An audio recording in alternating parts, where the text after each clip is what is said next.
Alkitab, buka Alkitab. Alkitab, Alkitab semua dibuka. Ya, selamat pagi semua. Efesus pasal 6. Efesus pasal 6. Efesus 6 ayat 1 sampai 3. Kalau minggu-minggu lalu kalian belajar ayat 10 sampai ayat berapa itu? Ya sudah. Ya, sekarang 1 sampai 3. Efesus pasal 6 ayat 1, 2, dan 3. Bukan Alkitabnya semua. Ya, sudah ketemu? Ayo baca dengan saya. Baca dengan saya. Kalian baca dengan saya. 2, 3. Hai. Terus. Haruslah demikian. 2. Satu perintah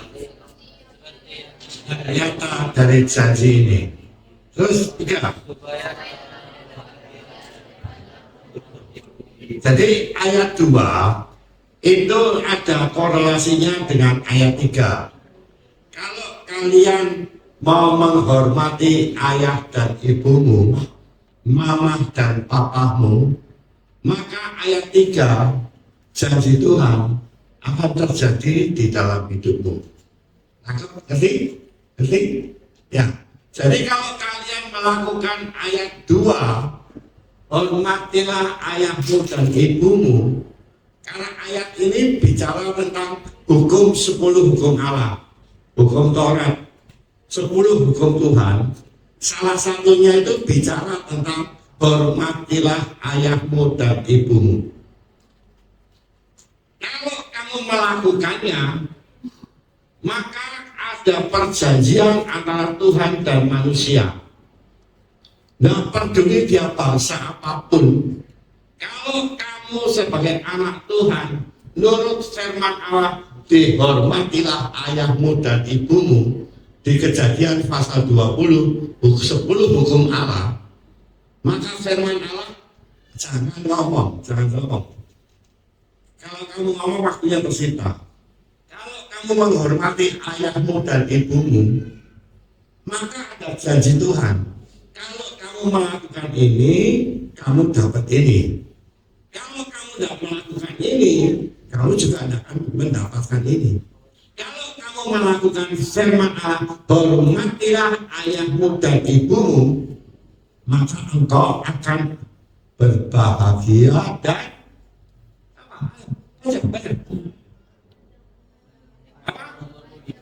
berbahagia dan panjang umur. Sekarang ini kalian sudah baru berumur sekitar 14, 15 ya, 16 tahun. Artinya kamu masih panjang, umurmu masih panjang. Ya, kalau masa depanmu itu ditentukan dengan apa yang kamu kerjakan sekarang. Kalau kamu kepingin masa depanmu itu berbahagia dan panjang umur, mulai dari sekarang kamu harus hormat kepada siapa? Siapa? Yang keras. Orang tua. Ya, anggapnya. Kalau kamu kepingin masa depanmu, cewek-cewek dengar saya, ini sudah terbukti. Siapa yang mulai sekarang ini mau hidup menghormati orang tua, masa depanmu itu berbahagia. Siapa yang mulai muda, kurang ajar dan tidak tahu hormat kepada mama dan papa, saya itu lihat sendiri. Hidup anak ini sekarang ini baru usia sekitar 30 sekian tahun. Tapi kamu tahu, ini hidupnya itu tidak karuan, tidak berbahagia. Jadi semua katakan sama kamu semua, tiap orang kalau ditanya itu kepengen berbahagia, betul nggak? Betul nggak? Betul. Nggak ada bilang, aku kepengen hidup saya sial. Nggak ada. Oh, saya kepengen umur pendek aja, mati muda. Nggak ada. Tiap orang kalau ditanya kepengen hidup panjang umur, betul nggak? Tapi panjang umur kalau nggak berbahagia, dia masih enggak. Percuma ya. Kamu usia kayak 80 tahun, tapi hidupmu soro, mau nggak? Nggak mau.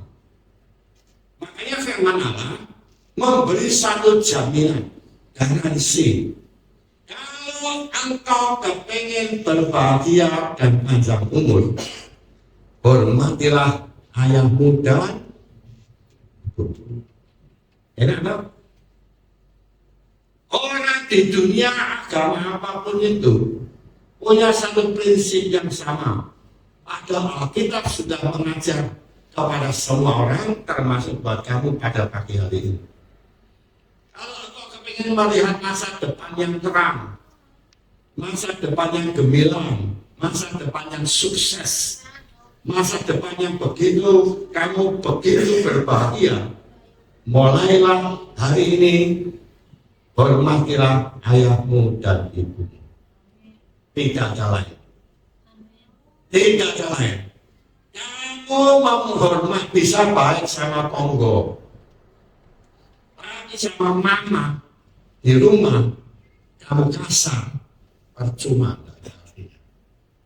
Kamu ngomong sama tetangga itu begitu lemah lembut, begitu halus, tapi sama mama sendiri, sama papa sendiri, kamu malah bentak. Itu tidak ada artinya. Ya. Saya mengatakan hal ini sebagai seorang hamba Tuhan. Saya juga ajak kamu satu kayak anak-anak saya sendiri. Dan kalau kamu ingin mengalami kehidupan yang keberkatan dalam hidup ini, mulailah kamu dari dalam keluarga sendiri. Hormatilah ayahmu dan ibumu. Takut dan hormat itu membawa kamu kepada kelimpahan dari berkat Tuhan. Tapi kalau kamu sekarang ini tidak menghormati orang tua, tidak turut dan taat kepada orang tua, itu metiknya pada nanti. Kalau kamu sudah dewasa, kan ngelongsor. Kalau kamu sekarang kecil-kecil ini, kamu berani kurang ajar sama mama sama papa, kamu belum alami apa-apa. Tapi nanti kalau kamu sudah dewasa, kamu akan kecewa, kamu akan gelo. Kenapa? Karena kamu masalah yang lalu itu tidak bisa kembali. Kamu cari mamamu minta maaf, minta ampun, kamu mencari mamamu ke kuburannya sekalipun tidak ada manfaatnya. Itu ya, anggap ya. Mumpung sekarang mamamu masih hidup. Siapa mau tanya? Siapa yang masih punya mama? Angkat tangan. Oke, siapa yang mamanya sudah tidak ada? Ada enggak? Siapa yang masih punya papa? Siapa yang papanya sudah meninggal? Atau tidak ada? Ada. Ya. Dengan masih ada siapapun sebagai hamba Tuhan, sebagai untuk firman Allah hari ini, sudah saya lihat belakang. Saya lihat belakang, lihat saya. Apapun kamu harus hormat dan mengasihi mamamu. Karena kalau tidak, kamu yang kecewa kamu sendiri. Sekarang kamu bayangkan ya saya. Mamamu, waktu kamu masih dalam perutnya mama, lihat perutnya mama, ya. Mamamu itu bakal enteng, terus besar. Apa? Lah kamu itu di situ. Kamu itu dikasih makan mamamu lewat perutnya. Makanan yang dia makan itu kan dikasih ke kamu. Mamamu pergi belajar ke pasar, dia ke kamar mandi, ke dapur. Kamu itu melek terus. Kalau tidak ada mamamu, kamu tidak akan bisa hidup. Digendong, dipelukan di perutnya mama 9 bulan. Bayangkan itu. Kamu tidak percaya nanti di rumah cobaan. Kamu ambil beras apa? Nanti di sini ya. Diikat sama selendang, terus kamu berjalan. Enak apa enggak? Anggap aja ada 5 kilo, beras 5 kilo kalau sini. Tapi dia mau melakukan itu karena dia mengasihi anak yang dikandungnya itu. Jadi ya, satu. Kedua, mamamu itu pagi-pagi sudah menyiapkan makan buat kamu. Mulai kamu bayi, apa kira-kira mamamu cuma datang, ini ya, misalnya, apa sih itu? Gio, ini Gio, beras, ini gayung, ini lombok, makanmu ya, kamu suruh masak dewi. Ya, mamamu berusaha dan punya duit, diusaha-usaha supaya dia dapat kasih kamu makan. Gak punya duit, dia susah-susah beli susu buat kamu. Nah, kok setelah kamu mulai belanja dewasa seperti sekarang ini, kamu mulai kurang ajar sama mama. Saya mau kasih tahu sama anak-anak, dengar ya, jangan kurang ajar. Kalau kamu kurang ajar sama papa, kita bilang masih oke lah, kita kan, itu pun nggak boleh. Tapi kamu kurang ajar sama mama, hati-hati. Mama nggak bakal, Tuhan kutuklah anakku, nggak akan. Cuma Tuhan itu lihat. Allah itu melihat apa yang engkau buat antara anak dengan mama. Dan kalau ada seorang anak yang mulai kurang ajar oleh mamanya, Tuhan itu tidak tinggal diam. Tuhan pasti memberi hukuman kepada kamu. Katakan pagi hari ini, jangan kurang ajar, khususnya sama mama. Jangan berkata kasar kepada mama. Maaf. Sering saya dengar dari seorang ibu, Bes, itu loh anakku, kelas Yerusalem, Bes. Apa bu? Pak Bes, nek ngomong itu kasar, ngomel sama aku, marah sama aku, mana nggak punya aturan.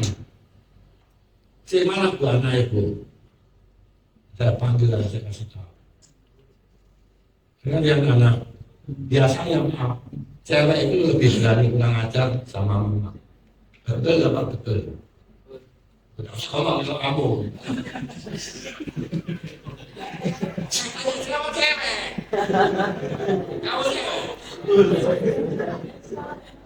anak, hati-hati. Baca, Amsal Soleman, Amsal 20.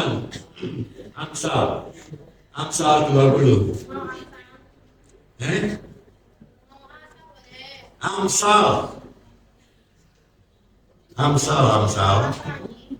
Ya, Amsal 20. Ayat yang ke-20.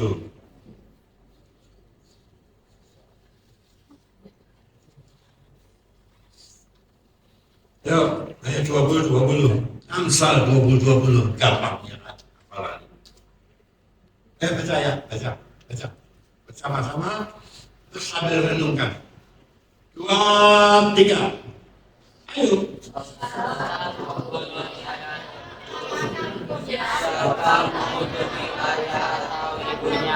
Ceritanya akan pada baca yang pelan-pelan. 2, 3. Amsal 20 ayat 20. Siapa mengutuki ayah atau ibunya, ceritanya akan pada waktu gelap. Jadi misalnya lampu listriknya mati, terus mati.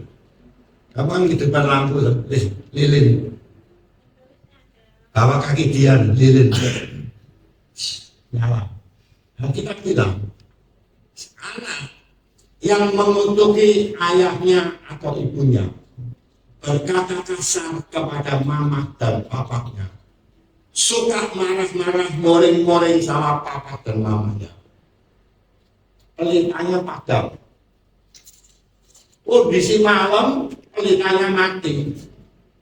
Tidak ada terang sama sekali. Hidupmu ke depan ini gelap terus. Hidupmu tidak ada artinya. Kalau lampu ini semua mati, terus kamu keluar dari bangunan ini, ruangan ini, pasti apa akan nabrak. Artinya hidupmu tidak berbahagia, tidak diberkati Tuhan. Nah, enggak. Laki-laki apa ini sama? Apapun yang engkau lakukan kepada mama dan papa, engkau menabur hal-hal yang jelek, menabur hal-hal yang dilarang Tuhan, ojo kaget bahwa kalau hidupmu itu sorok.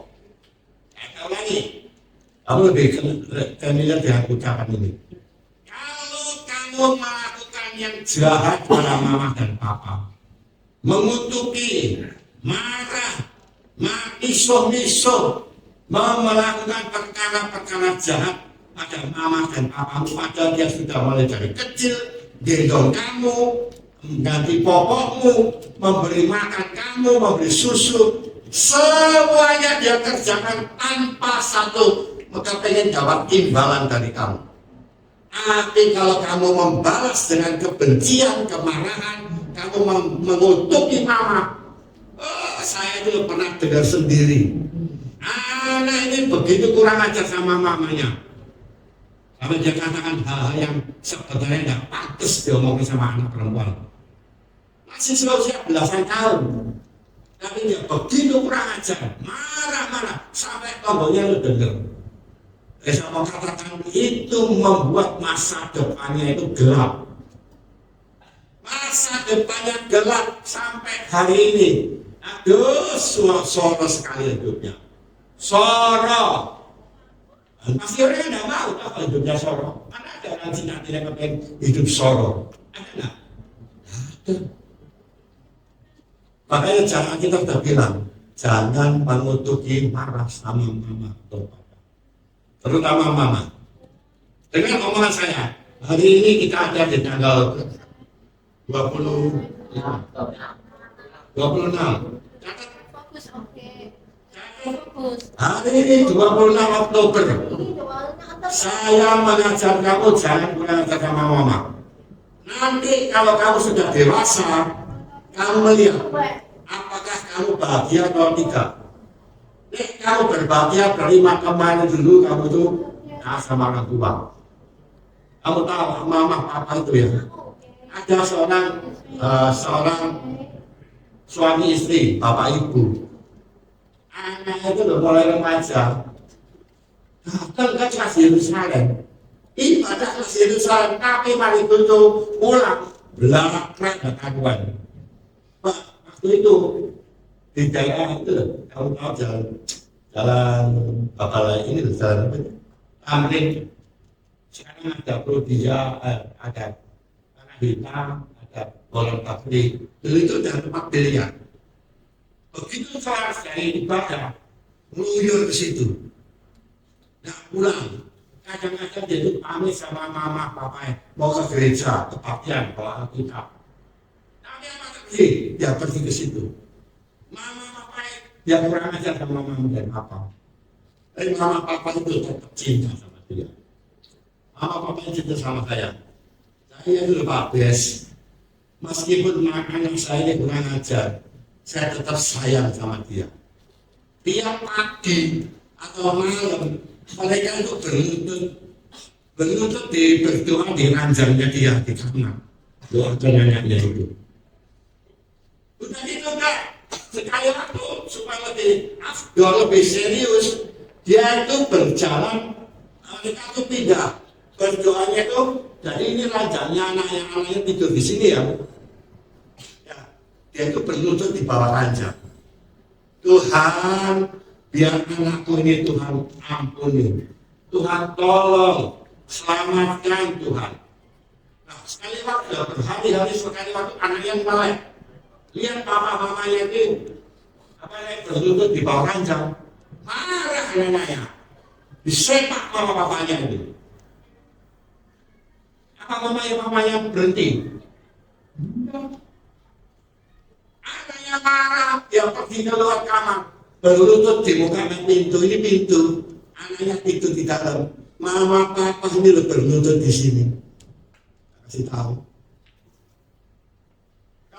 anaknya begitu dengan suara lirik-lirik di depan pintu. Anaknya buka pintu juga, marah-marah lagi, marah-marah, misuh lagi. Kamu tahu apa namanya?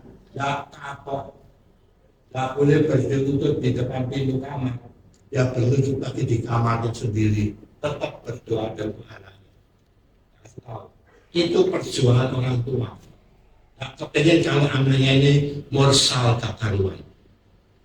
Kamu tahu Pak Gian? Sekarang anak itu jadi pendeta.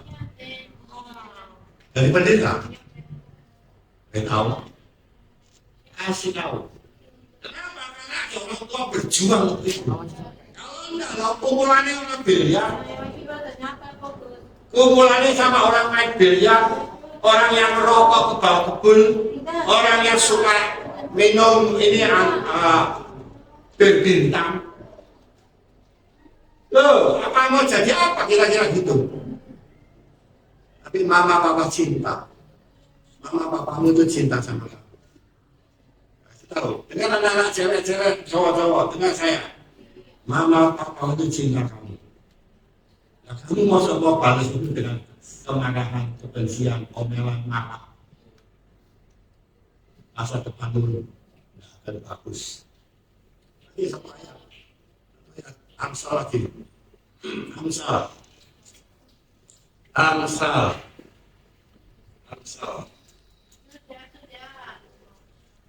Pasal 23.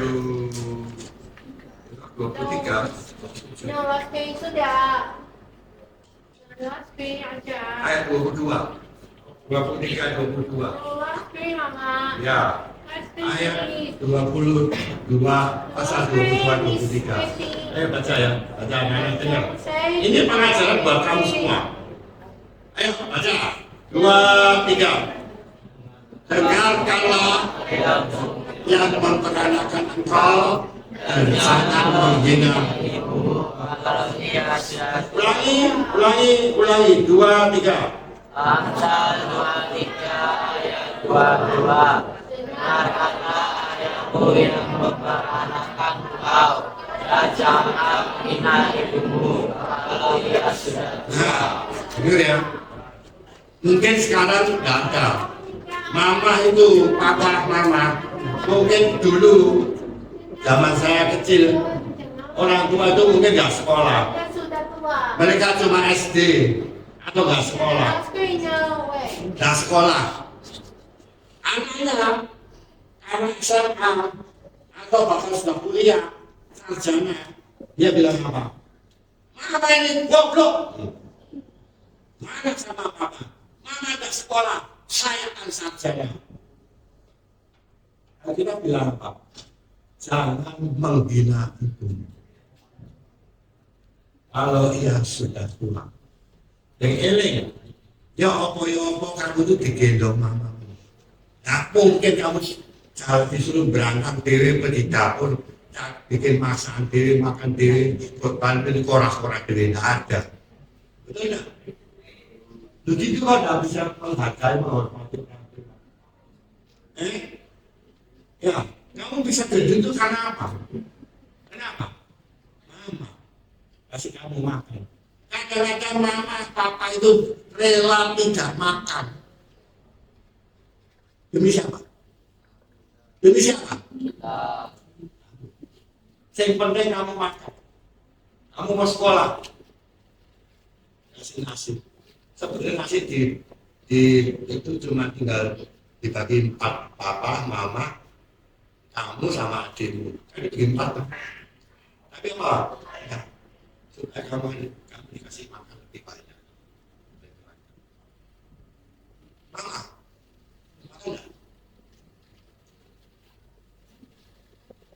Nah, supaya kamu sehat, supaya kamu jadi pintar. Loh kok kamu berani kurang ajar? Oke. Ya.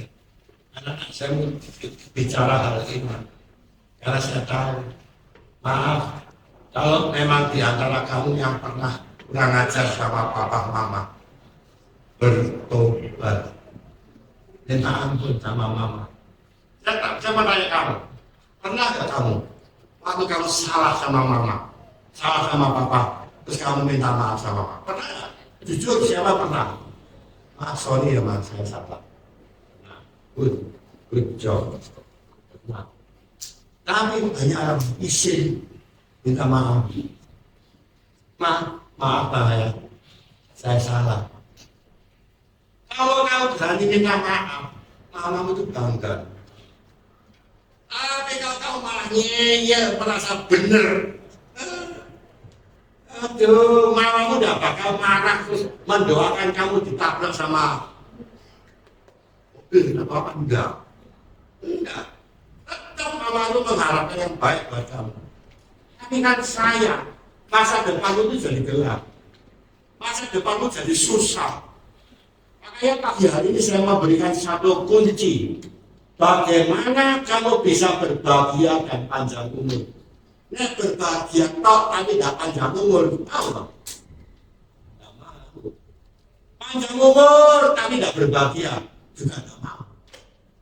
Tapi kalau kamu kepingin berbahagia dan panjang umur, hormatilah orang tuamu. Ojo sekali-sekali kamu kurang ajar, marah sama orang tua. Ingat ya, kamu marah sama Cik Christine, sama Kak Andy, sama siapapun itu boleh. Tapi jangan sekali-sekali sama mama atau papa. Ingat ya, saya ulangi. Sekalipun kamu marah sama Cik Christine, guru sekolah minggu di kelas Yerusalem, atau Kak Andy di sini juga, atau kakak yang lain, atau kamu marah sama guru di sekolah sana di SMPPK atau di mana, boleh. Tapi kamu nggak berani loh marah sama guru. Tapi kok sama mama berani kan kamu? Aneh loh. Sama orang tua, kamu pernah dikasih makan sama guru sekolah? Nggak pernah. Ada.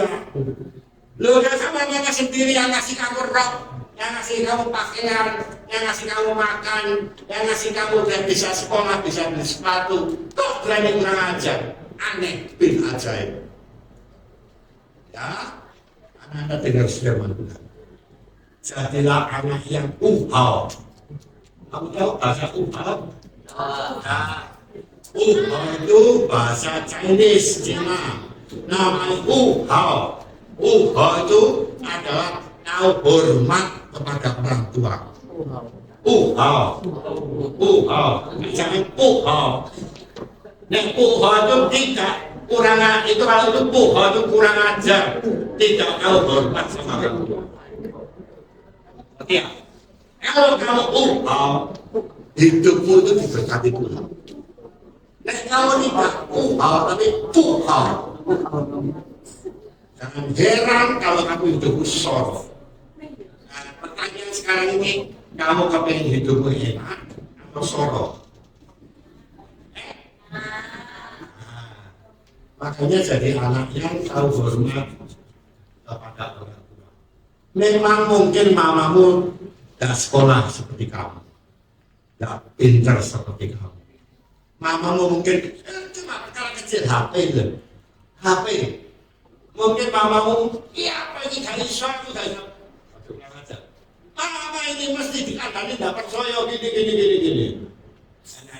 Namanya mamamu mau gak pernah sekolah IT, gak pernah sekolah mengenai ini apa namanya gadget. Cuma iya kamu bisa baca gadget bisa, kamu gak pernah. Jangan marah. Anak laki itu lebih sabar dari mama daripada anak perempuan.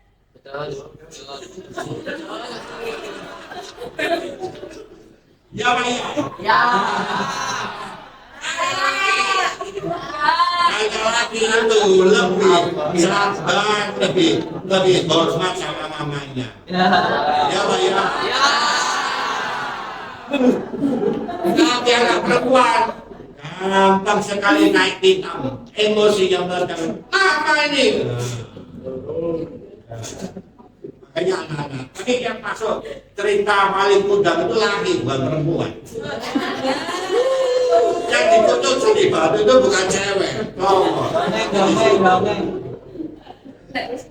Anak-anak, Saya kepingin ya, kamu ini jadi anak yang takut dan hormat sama Bapak.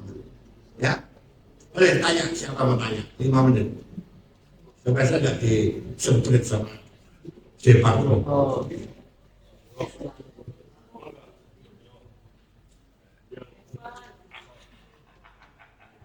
Tes.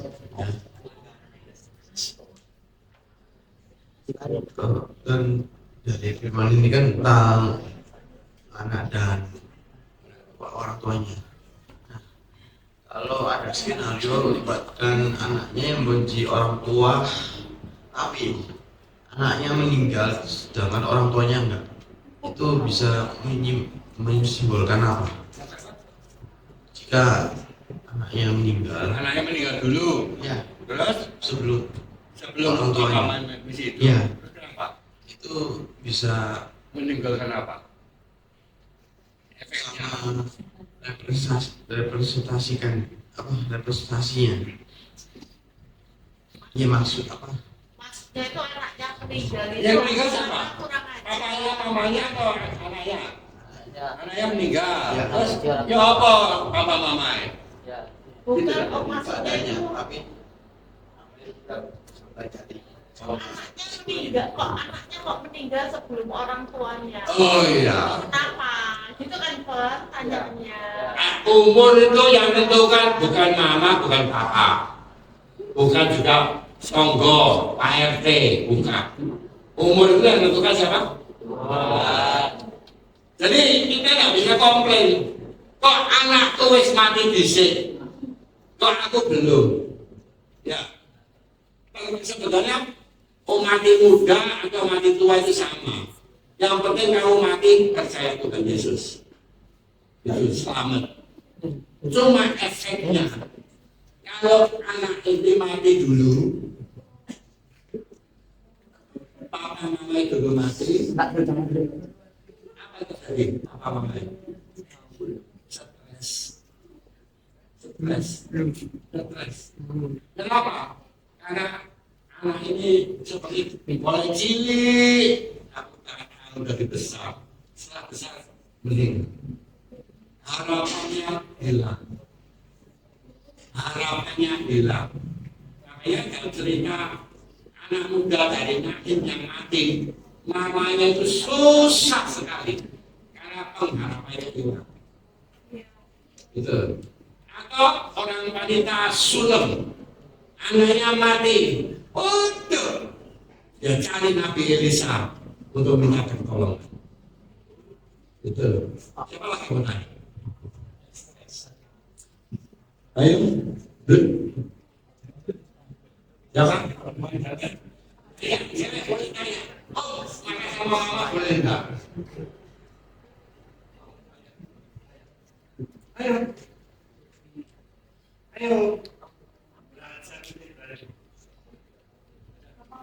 Enggak mau. Belakang.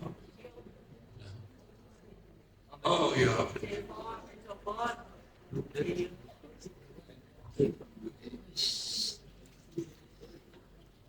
Jadi saya mau tanya Bu, tadi kan Efesus 6 ayat 1 sampai 3 kan ngomong kalau harus menghormati ayah dan ibu.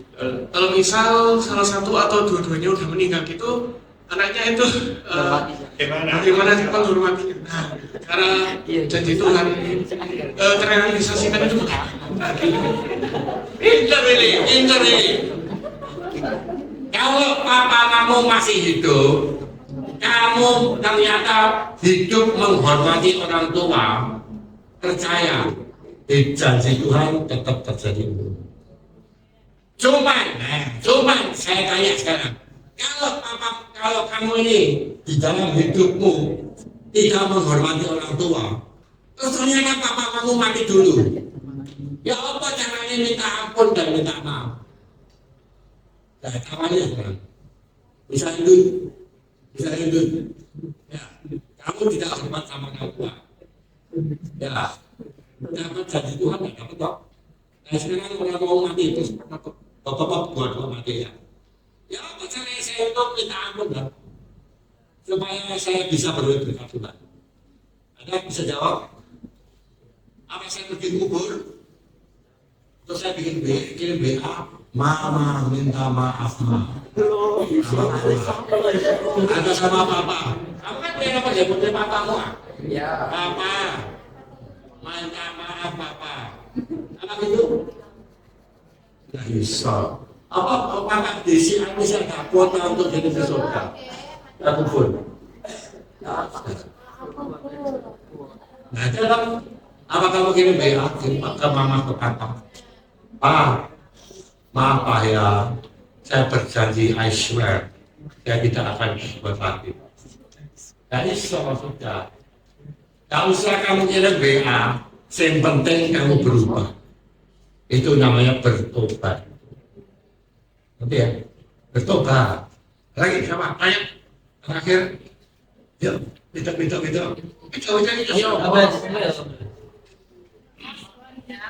Yuk, Express. Ini sebenarnya Pak topik yang awal. Terima, Express. Misal aja, mama udah mati, terus papa ini kawin lagi sama mama baru. Kira-kira aku harus mematiin nggak mama baru? Misalnya, mamanya sudah mati. Dia masih hidup, papa ini kawin lagi, punya mami baru. Tetap hormat. Ya, tetap hormat. Ya, hormat itu tak gini, maaf. Hormat sejak tak gini terus. Enggak. Tunjukkan dalam tingkah laku, cara bicara, kelakuannya. Terakhir bilang, terus papa yang mati misal, mama yang kawin lagi ya, Mas. Oke, ada? Sudah? Tetap? Ayo, jangan.